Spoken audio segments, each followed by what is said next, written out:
J'aimerais vous inviter ce matin à prendre vos Bibles, à prendre votre miroir spirituel. J'aimerais qu'on puisse tourner dans l'Épître de Jacques et considérer un sujet très important dans la parole de Dieu, c'est-à-dire le sujet de la langue, le sujet de l'utilisation de nos lèvres. Est-ce que je me considère un chrétien mature, sage dans les voies de Dieu? Peut-être pour certains, ça va être oui, peut-être non, ou peut-être je ne suis pas certain. Est-ce que je pense que j'utilise bien ma langue, par exemple? Parce que là, c'est ça le contexte ce matin. Puis c'est très révélateur, l'utilisation de notre langue parle beaucoup de notre maturité spirituelle. Est-ce que je gère bien ce qui sort de mes lèvres? D'après la parole de Dieu, c'est un bon signe d'une maturité et d'une sagesse alors qu'on a grandi dans les voies de Dieu. Dans Jacques chapitre 3, on nous dit, si quelqu'un ne bronche point en parole, c'est un homme parfait, capable de tenir tout son corps en bride, capable de se contrôler, d'avoir de la maîtrise de soi. Puis Dieu présente ça comme un chrétien idéal, un chrétien qu'on devrait vouloir imiter, qui a une maturité spirituelle. Alors, qu'est-ce que je peux apprendre de Jacques ce matin en tant que chrétien? Peut-être que j'ai une faiblesse au niveau de l'utilisation de ma langue, peut-être que j'ai besoin de progresser dans l'utilisation de mes paroles, ou peut-être que le Seigneur me dit, « Je suis fier de toi. Bravo, tu m'honores par tes lèvres et par ce qui sort de ta bouche. » Et ce matin, j'aimerais qu'on puisse aller dans Jacques chapitre 4 au verset 11, et j'aimerais qu'on puisse écouter et regarder ce que le miroir de la parole de Dieu a à nous dire ce matin. Jacques chapitre 4 au verset 11. On nous dit, « Ne parlez point mal les uns des autres, frères. Celui qui parle mal d'un frère ou qui juge son frère parle mal de la loi et juge la loi. Or, si tu es juge de la loi, tu n'es pas un observateur de la loi, mais tu en es juge. Un seul est législateur et juge. C'est celui qui peut sauver et perdre. Mais toi, qui es-tu? Toi, qui es-tu, la Bible te dit? Puis qui es-tu, la Bible me dit à moi en tant que chrétien, qui juge le prochain? Puis la question qui nous frappe alors qu'on regarde ce court passage-là des Écritures, et cette question-là qui est aussi un défi pour chacun de nous, c'est comment puis-je changer mes paroles pour qu'elles puissent plaire à Dieu? Comment est-ce que je peux grandir dans l'utilisation de ma lèvre? Comment est-ce que je peux utiliser ma langue d'une manière qui glorifie le Seigneur? Puis nécessairement, ici, on nous présente la responsabilité de le faire. Juste avant de regarder ce principe spirituel, j'aimerais qu'on puisse prier puis demander à Dieu de nous aider à comprendre, puis demander à Dieu de nous aider à pratiquer les instructions de sa parole. Est-ce que j'ai une faiblesse? Est-ce que j'ai besoin de progresser? Ou est-ce que Dieu me dit, c'est bien. C'est bien, tu as une bonne maîtrise de soi, tu utilises bien ta parole. On va prier ensemble. Ô Père Céleste, ce matin, j'aimerais vraiment te louer, j'aimerais te remercier pour ce privilège de pouvoir prêcher ta parole, ce privilège d'être dans le ministère chrétien. Seigneur, il y a des dizaines et des dizaines d'églises à travers le Canada qui n'ont plus de pasteur, qui ont perdu ce privilège-là. Seigneur, et moi, je te remercie pour cette grâce. Je te remercie pour cette miséricorde qui nous place dans le ministère chrétien. Et ce matin, Seigneur, je te prie que je puisse être efficace. Seigneur, que je puisse atteindre l'objectif d'un changement dans notre vie. Ta parole nous sanctifie. Ta parole nous transforme. Elle juge les sentiments et les pensées de notre cœur. Alors ce matin, Seigneur, utilise-moi, je te prie. Parle à nos cœurs. Instruis-nous. Transforme-nous. Et Seigneur, Père, s'il y en a ici qui ne te connaissent pas encore comme leur Sauveur, on veut te prier que tu puisses utiliser ces principes de la langue pour démontrer la condition spirituelle de leur cœur. Puisses-tu, Père, utiliser ta parole pour transformer les vies. Seigneur, on te prie, au nom du Seigneur Jésus. Amen. Ce grand sujet biblique de la langue, où est-ce que je me situe par rapport au standard de la parole de Dieu? Est-ce que je suis prêt peut-être ce matin à avouer que j'ai des manquements, j'ai des faiblesses, j'ai des tendances, peut-être même des péchés qui s'élèvent contre le plan de Dieu dans l'utilisation de ma langue. Vous savez, la plupart d'entre nous, on devrait être prêt à le faire. Puis ça ne serait pas étonnant si on levait nos mains ce matin et on disait « J'ai des problèmes. Je ne dis pas toujours ce qui est juste. Je n'utilise pas toujours ma langue de la bonne manière. » On bronche de toutes sortes de manières. Ça ne serait pas étonnant parce que la Bible nous dit concernant la langue, dans le même livre, la même épître, on nous dit « Mais la langue, aucun homme ne peut la dompter. » C'est un mal qu'on ne peut réprimer, c'est-à-dire sans Jésus-Christ. Et sans sa grâce, et sans son aide, et sans sa puissance, et dans son entièreté, je vous ai cité Jacques 3,2 tout à l'heure, mais on nous dit dans l'entièreté du verset, « Nous bronchons tous de plusieurs manières. » Puis là, Jacques dit, mais spécifiquement, si quelqu'un ne bronche point en parole, c'est un homme parfait, capable de tenir tout son corps en bride. Donc, ce ne serait pas étonnant de dire, oui, j'ai un problème. Oui, j'ai des manquements. Oui, j'ai besoin de changer. Regardez dans notre passage, Jean chapitre 4 au verset 11. On nous dit, ne parlez point mal les uns des autres, frères. Juste le fait qu'on aborde la question, juste le fait qu'on présente la possibilité, ça nous montre que c'est la tendance humaine, n'est-ce pas? Ça nous montre que c'est la faiblesse de notre chair qu'on peut broncher à cet égard. Puis on devrait être prêt à dire, Seigneur, transforme-moi. Seigneur, change, Seigneur, aide-moi à aller de l'avant pour ta gloire.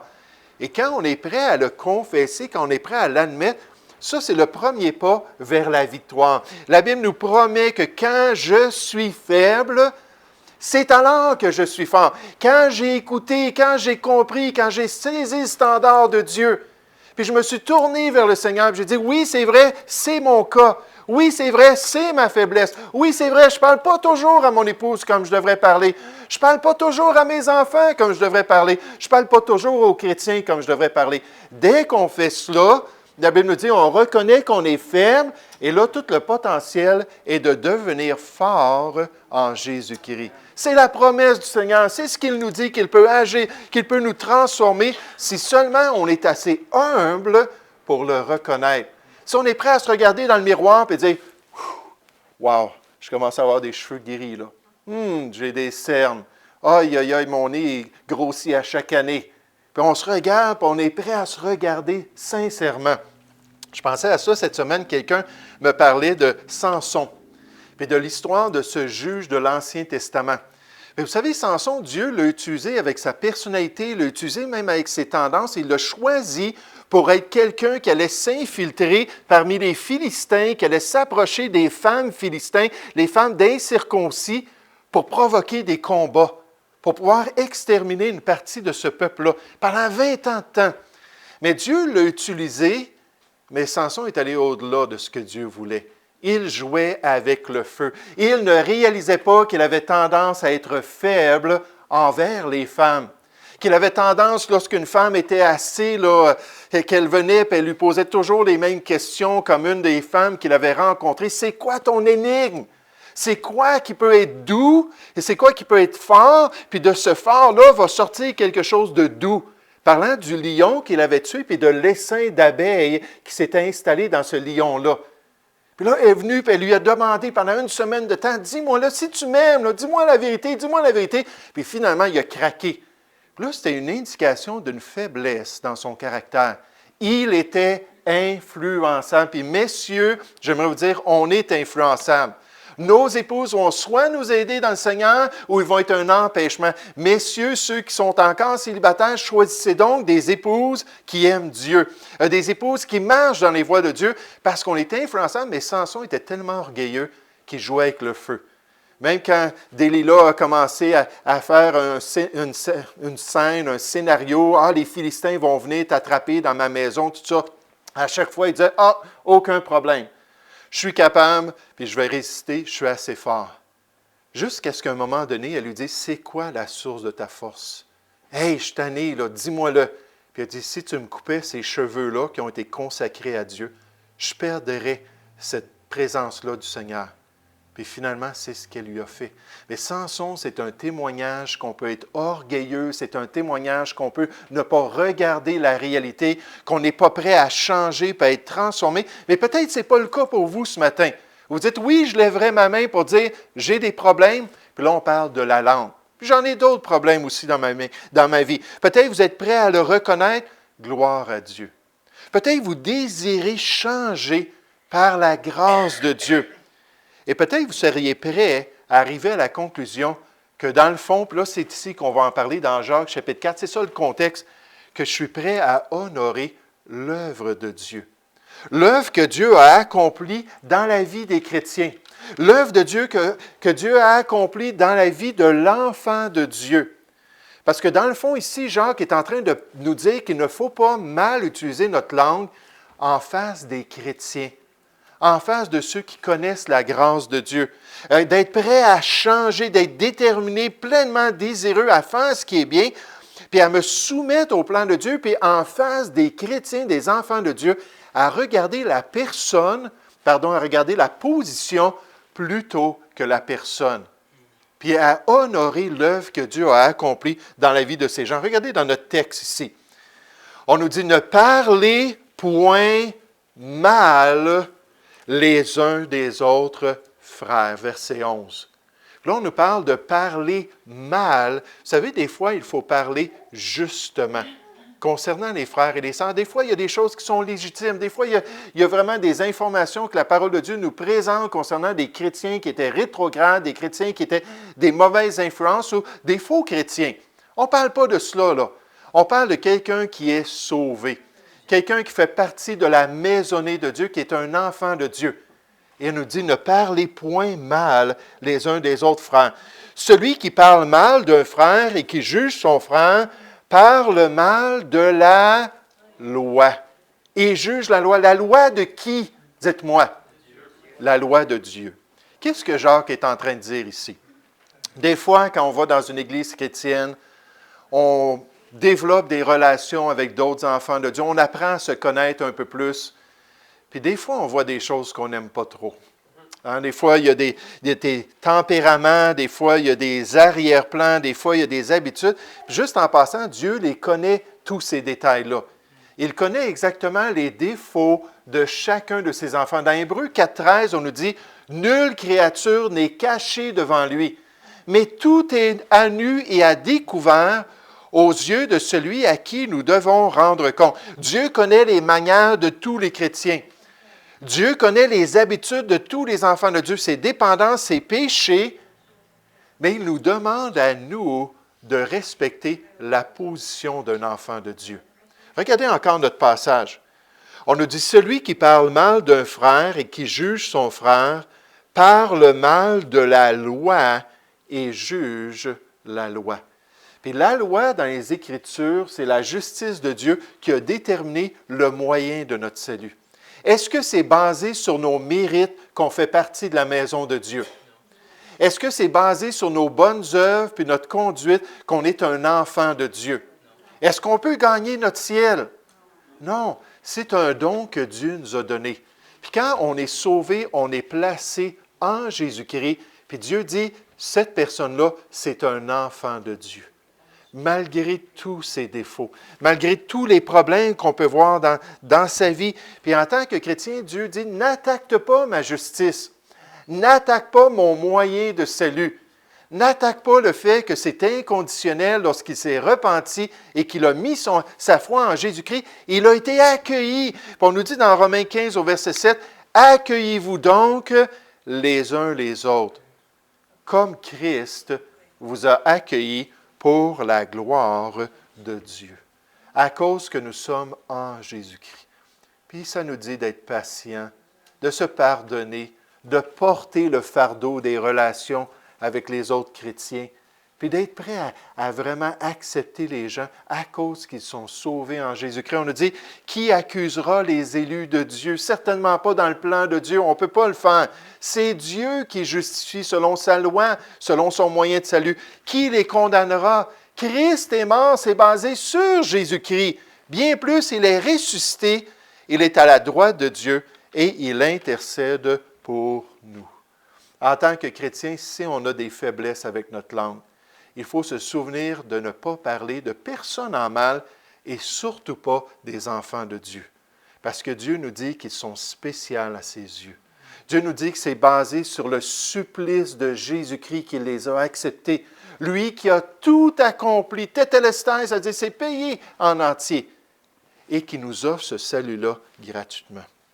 Mais je pense que, dépendant où on en est avec notre langue, on peut conclure ce matin que par la grâce de Dieu, on peut changer.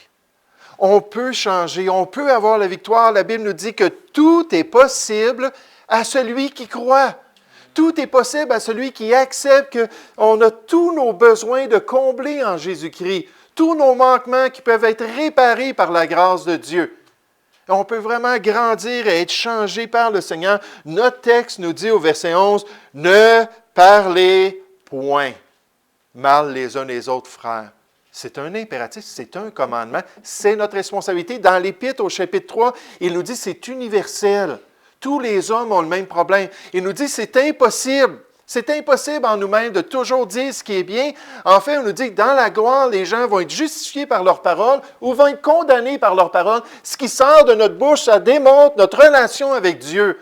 Ça démontre notre état spirituel. Mais là, il nous commande, ne parlez point mal. C'est quand même notre responsabilité parce que là, il y a une nouvelle dynamique. En Jésus-Christ, on a toute la capacité de faire ce qui est bien. Il faut croire que mes paroles peuvent être transformées par le Seigneur. Il faut croire que la gestion de mes lèvres peut être révolutionnée par sa grâce. Et quotidiennement, je peux me confier en lui, quotidiennement, comme David.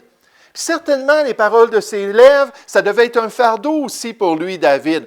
Puis comme David, on peut dire, on peut demander au Seigneur, Éternel, mets une garde à ma bouche.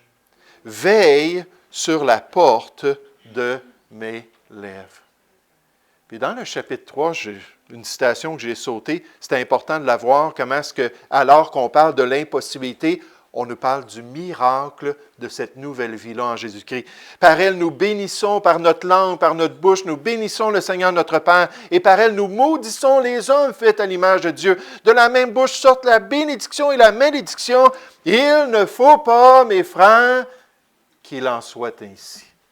Ce n'est pas le plan de Dieu, ce n'est pas la volonté de Dieu, et c'est possible d'être victorieux, puis d'avoir la grâce de Dieu dans ma vie. Est-ce qu'on est comme Samson, puis on est trop orgueilleux pour l'admettre? Est-ce qu'on est comme ce juge-là, puis on pense qu'on est bon en nous-mêmes? Ou est-ce qu'on est prêt à se tourner vers lui, puis demander à Dieu de nous aider et ne pas être un obstacle envers ce que Dieu veut faire dans notre vie? Puis j'aimerais vous dire qu'il veut faire toutes sortes de transformations à tout niveau. Dans Jean 15, au verset 8, Jésus a dit, « Si vous portez beaucoup de fruits, des fruits dignes du salut, des fruits dignes de la repentance, de beaux fruits spirituels, si vous portez beaucoup de fruits, c'est ainsi que mon Père sera glorifié et que vous serez mes témoins. » Pourquoi? À cause de l'œuvre de Dieu dans notre vie. Oh, ce matin, je suis prêt à reconnaître personnellement que j'ai des manquements envers l'utilisation de ma bouche. Mais je suis prêt aussi en tant que chrétien à dire, mais je vais honorer les enfants de Dieu. Il y a un pasteur qui disait toujours, regardez les diamants dans votre vie. Regardez les diamants dans l'assemblée. Pourquoi des diamants? Parce que l'agapé, c'est cette estimation-là de la valeur d'un diamant. L'amour qui est décrit dans le Nouveau Testament, le commandement qui nous est donné, c'est le terme qui était utilisé dans le monde grec pour parler d'un spécialiste qui examinait les diamants. Puis c'était tellement rudimentaire à cette époque-là. Aujourd'hui, on a la technologie pour couper les diamants aux bons angles, puis faire vraiment des belles pièces, des belles pierres précieuses. Mais à cette époque-là, c'était le terme qui voulait dire « je vais évaluer comment c'est précieux ». Puis là, Dieu dit, non, je veux que tu vois les chrétiens comme des diamants. Je veux que tu vois les enfants de Dieu comme étant tellement précieux pour moi que même s'ils sont tellement imparfaits, ils bronchent de toutes sortes de manières. Puis c'est des fois décevant, c'est des fois déshonorant pour Dieu, mais que tu les regardes comme étant précieux. Ils sont sauvés par la grâce de Dieu et je vais les respecter. Puis je suis prêt à changer, je suis prêt à laisser le Seigneur travailler dans ma vie. Puis quelle différence lorsqu'un enfant de Dieu utilise bien sa langue. Quel impact qu'il a autour de lui. Lorsqu'il n'est pas prêt à parler contre le patron, lorsqu'il n'est pas prêt à attaquer la police qui est sur le bord de la route en train de faire du radar, ou à attaquer d'autres autorités, ou se moquer des gens, puis des pauvres, puis toutes les personnes là, démunies autour de lui, puis il garde sa langue, puis il veille sur l'état de sa bouche. Puis quelle différence! Je me souviens d'une peinture célèbre au 20e siècle. Ça représentait une rencontre qui s'est produite dans les années 20, dans les années 1920, à Munich, en Allemagne.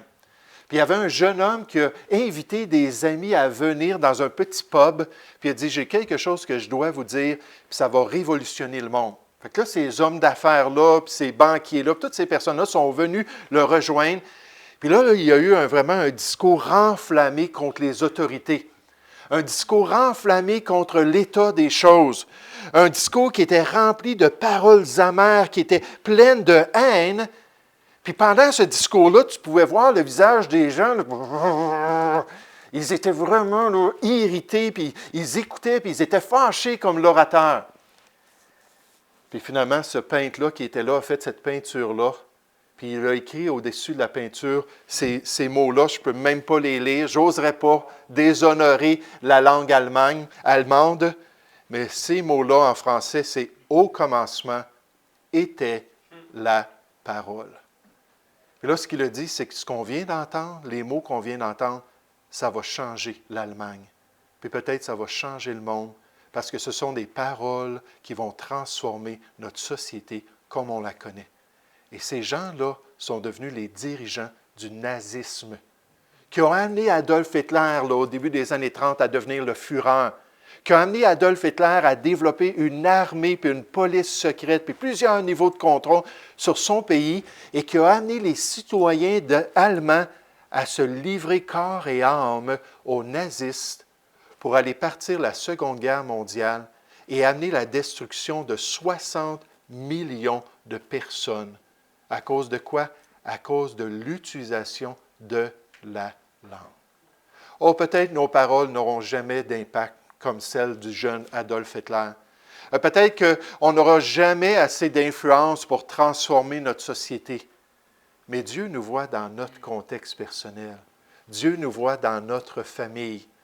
Dieu nous voit auprès des gens qu'on côtoie, au travail, dans tous les domaines, même dans notre vie chrétienne et à l'Église. Puis il nous dit, pourquoi ne pas faire partie de la solution? Pourquoi ne pas t'ouvrir et dire, Seigneur, change-moi, puis utilise-moi pour être une bénédiction partout autour de moi. Et dans notre passage, les chrétiens, ce n'est pas basé sur leur mérite. Je vais les respecter à cause de Jésus-Christ. Ce sont des diamants à mes yeux. Nous allons prier.